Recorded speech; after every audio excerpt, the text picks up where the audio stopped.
This episode of Tekzilla is brought to you by the 3M streaming projector powered by Roku. Looks like it's time for another website we just can't get enough of. A website that we just can't stay away from because it's too useful, too funny, or just too darn irresistible. This week's pick, sleepinginairports.net. The holidays are coming up, which means one thing for many of you out there. It's time to head to the airport. Not me this year, suckers. I'm staying home. But for you poor unfortunate souls that need to make the trek, check out sleepinginairports.net. Because it might come to that if things go belly up, and if your flight is canceled or if everything gets shut down due to a storm. Don't you want to know your best options? So a good place to start on this site is their how-to guide, which gives you tips for airport sleeping. These include bringing eye masks and earplugs, small travel blankets and pillows, and even, if you can get away with it, inflatable mattresses. If you're curious to see how your airport ranks, check out the best airports. This is the North America list. Canada doing rather well here. Vancouver and Toronto topping the list, followed by, surprisingly, kind of Detroit, and then San Francisco at number 4. But nice work, Canada. There are also some hilarious stories from airport travelers in the section called Airport Adventures. So this is where visitors share their stories about sleeping overnight in an airport, what challenges they overcame, and some of the weird and funny stuff that happened along the way as well. So if you know that you're going to be at the airport a lot this holiday season, make sure you come prepared. Check out sleepinginairports.net and maybe even save a few $100 by skipping out on that layover hotel. All right, well, if you're in the market for a new digital camera, we've got Lori Grunin from CNET here with her recommendations. The holiday shopping season is here, and plenty of you are in the market for a new digital camera. So we've asked CNET's Lori Grunin to help us pick the best buys in this season's digital camera options. How's it going, Lori? Okay, how are you, Patrick? Apparently, I am incredibly perky. No, it's funny. I'm gonna ask you a question later about inexpensive cameras, and I'll tell you why. But should we start out with budget picks? You know, $100, $150. What's looking good this year? Okay, but that's really interesting that you don't consider those inexpensive cameras, because I do. Our top pick in that price range is the Panasonic Lumix DMC SZ7. Ooh. Which is just an all-around good pick for a long lens, good features, good image quality. You have to look to find it at about $150. It tends to be slightly more expensive than that, but you can find it.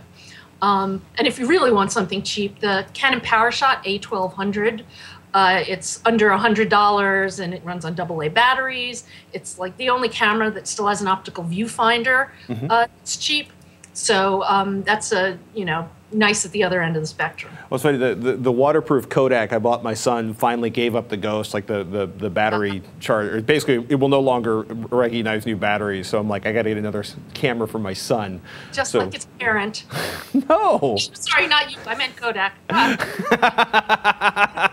How about high-end point and shoots? What's your picks there? My high-end point and shoot pick, which is actually I made an editor's choice, which is rare, as you know, is the Sony CyberShot DSC RX100. It costs around $600, but you've got what I think is the best image quality and a nice under $1,000. I just say best image quality. A nice lens. It's fast, good video, just an all-around good camera. If you don't want to pay that much, you want to go for like the $250 price range, which is what a lot of other people consider expensive. And I don't blame them. It's not, I have this money. The Canon PowerShot SX260HS is a compact mega zoom, and it's just a really good all-around pick, good image quality, and a lot of people seem to like it. How about looking at digital SLRs and mirrorless interchangeable cameras? What are your picks there? It's funny, a Canon and a Nikon for sort of the $700 price range, with the Nikon D3200 and the Canon EOS Rebel T3i. Sort of your basic kits. They're not the best cameras ever, but for the money and for the people who are looking for them, I think people will be more than satisfied. You can even go sort of to the Nikon D3100 if you want to spend a little less money. The D3200 wasn't amazingly better than it, but enough that there's some differentiation there. But those are good for entry-level DSLRs. If you want to treat yourself, The Nikon D7000 is still one of my favorite cameras, and now the body is only about $900. Ooh. So yeah, so that's a really nice choice, especially if you already have some Nikon lenses and just sort of want to grow a little bit. As for interchangeable lens cameras, they can get really expensive. I like to keep my holiday pics under $1,000. And I have two pics there, the Panasonic GF5, which is about $600 to $700 with the power zoom lens. And that's a little expensive, but it gives you the most point-and-shoot-like experience, meaning if you want to step up from a point-and-shoot, it operates very similarly because you have the power zoom lens and the touch screen and the interface. It's just, I think it feels very familiar to point-and-shoot upgraders, but it's fast and you get better photo quality than you do with point-and-shoot, so it's worth the upgrade. Kind of a gateway to a DSLR then? It's a gateway drug. Gateway camera. Or a gateway to a better ILC. It's an entry-level ILC. I guess because I already have so much money tied up in Canon lenses, the idea of going to a slightly smaller format to buy more lenses frightens me. But well, one thing is that there are tons of adapters out. You can pretty much put any lens on any body. It just kind of gets unwieldy putting a lens designed either for a full frame or an APS-C size camera and putting it on the smaller bodies and sort of tail wagging dog. So, if you're serious and you like playing around with lenses, then fine, do it. But I don't recommend it for sort of general people. What any particular digital cameras that are real standouts for taking great video? I would actually the Sony NEX models tend to be really good if you want something sort of consumer and an interchangeable lens. The Panasonic GH2, of course, I haven't tested the GH3 yet, but the GH2 has a really great reputation as a video shooter.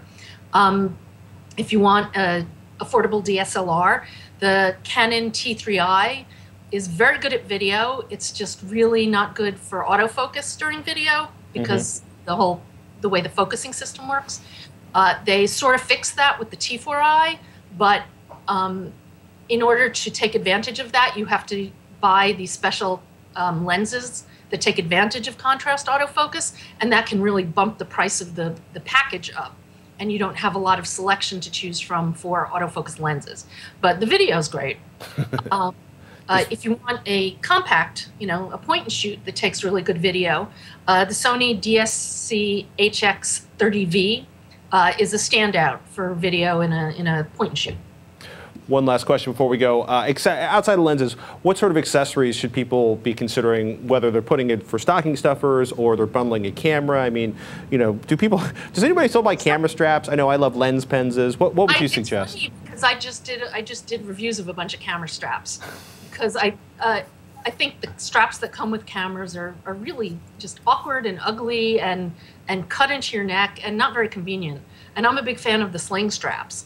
So I just reviewed a few of them, and Custom SLR makes a really nice one.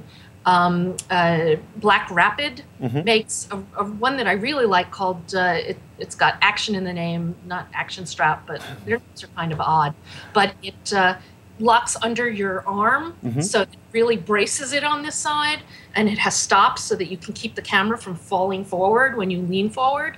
So if you're doing things with your hands and moving around a lot, you don't have to worry about it. So that's the kind of thing that you can get by moving to a different strap. So straps, bags, I always like to suggest that if you're going to get a bag for somebody, that you take them with you because they're really personal. iFi cards, if somebody has a camera that doesn't support wireless, the iFi card is still a really good solution. Stabilization hardware, tripods and all sorts of stuff, like, beanbag things that you can rest the cameras on to keep it from shaking when you're doing longer exposures. There's all sorts of nice little accessories and stocking stuffers like that. So what's coming up on CNET's camera reviews? This time of year, it's trying to get in a few last reviews before the holidays of products that I think people are going to be interested in. The next one up is the Nikon Coolpix P7700. I just did the G15. and lots of buying advice. Wraps and you know the drill. Intimately. Thank you so much, Lori. Ladies and gentlemen, you can find all Lori's work up at cnet.com, and I, for one, am going to be reading about camera straps so I can move around without whacking my kids with the camera. We got more emails still to come, but first, let's take a moment to thank one of our sponsors. It's time to experience your favorite online entertainment on the big screen with the 3M streaming projector powered by Roku. Let the magic of projection bring your friends and family together like never before. Enjoy your favorite movies and shows 120 inches across. That's like twice the size of most HD TVs. The built-in battery and Wi-Fi capability make it extremely portable. You can pack it in your bag and go. You know what's even better? The projector has a Roku streaming stick built in. That means you can project your Amazon Instant Video, Netflix, Hulu Plus, Revision 3 shows, and other favorites on any surface. A big wall in the living room, the side of your garage, the basement ceiling, the wall of the hotel room, anywhere you have Wi-Fi. Project shows and movies for a theater-like experience no one will forget. For more product information, go to bringepicback.com or check out the reviews and buy it now on Amazon.com.